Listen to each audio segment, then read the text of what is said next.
Hello সবাইকে। এক নতুন সকাল, নতুন আশার শুরু। কেমন চলছে তোমাদের আজকের দিনটা? চলো আজকে আমার দিনটা কেমন কাটলো সেটা নিয়ে শেয়ার করি তোমাদের মাঝে। ঘুম থেকে উঠেই 1 কাপ চা, তো তারপর সকালের নাস্তা হিসেবে আজকে পান্তা ভাত ছিল। সকালে একটু রোদ উঠেছে, এই জন্য ভাবলাম যে পান্তা ভাত খাই। তো তার জন্য আমি কাঁচামরিচ, পেঁয়াজ, যেটা আমাদের বাঙালিদের ঐতিহ্য হিসেবে ধারক হয়ে থাকে, তো সাথে ছিল হচ্ছে ডালের বড়া আর হচ্ছে ডিম ভাজি। এটা তো অবশ্যই সবার ফেভারিট খাবার। তো সকালের নাস্তা এটা খেয়েছি। তারপর দুপুরের আয়োজন করলাম। দুপুরের আয়োজনে ছিল হচ্ছে মরলা মাছের চচ্চড়ি করেছিলাম।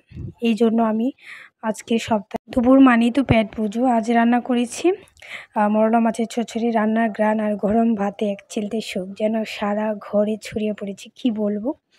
তারপর বিকেলবেলা আমি যা করলাম সেটা হচ্ছে আলুর চিপস তৈরি করেছি। বাসার সবাই খেতে পারবে, স্পেশালি বাচ্চাদের জন্য এটা তো খুবই উপকারী। আলুগুলো আগে ভালোভাবে ছুলে নিয়েছি, তারপর পানির মধ্যে ধুয়ে এটাকে সিদ্ধ করে নেব। আপনারাও ইচ্ছে করলে বাসায় এভাবে বানিয়ে বাচ্চাদেরকে খাওয়াতে পারেন। বাইরের চিপসগুলো খাওয়ার চাইতে এগুলো কিন্তু খুবই উপকারী। বিকেলের এই সময়টা আমি মাঝে মাঝে এরকম কিছু জিনিস বানাই যেগুলো আমাদের ঘরের বাচ্চাদের জন্য খুবই দরকার পড়ে। তো এগুলো আমি ভালোভাবে কেটে সিদ্ধ করে তারপর ছাদে রোদে দিয়েছিলাম। ছাদ থেকে ভালোভাবে শুকিয়ে নিয়ে এসেছি বাসায়। আজকে সন্ধ্যাবেলায় আমি এটাকে চিপস হিসেবে খাবো, যেন একদম কড়াইয়ের মধ্যে তেল দিয়ে চিপস বানিয়ে নিয়েছি। দেখেন কত সুন্দর করে ফুলে, এত সুন্দর করে ফুলে। আর খাওয়ার পর যে এটা আপনি বুঝতে পারবেন যে এটার স্বাদ কতটুকু। আপনারা যারা এখনও বানিয়ে খাননি অবশ্যই এটা বানিয়ে খাবেন। তারপর অল্প একটু চিনি দিয়ে এটা যখন খাবেন তখন বুঝতে পারবেন এটার স্বাদ। তো সন্ধ্যাবেলায় নাস্তা হিসেবে এটা খেলাম সৃজা আমি। তারপর সৃজার বক্তৃতা আপনারাই শোনেন।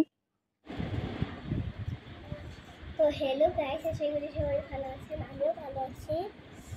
তো আপনারা দেখতে পাচ্ছেন, আপনারা যদি খাইতে চান এই যে বিস্কুট আর এনার্জি বিস্কুট আর দুধ একসাথে জল দিয়ে ডুবিয়ে যদি খাবেন তাহলে আপনার মজা পাবেন।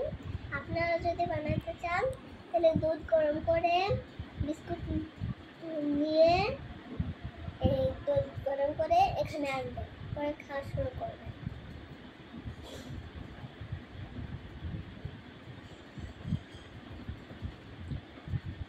অনেক মজা।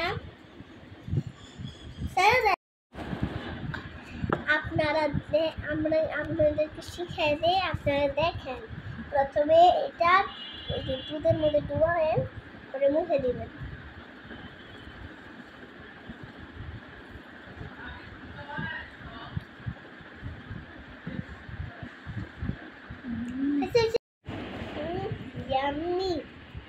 দিন শেষে আজকের বুধবারটা ওইভাবে কেটে গেল। জীবনের ছোট ছোট মুহূর্ত শেয়ার করলাম। কেমন লেগেছে অবশ্যই কমেন্ট করে জানিও।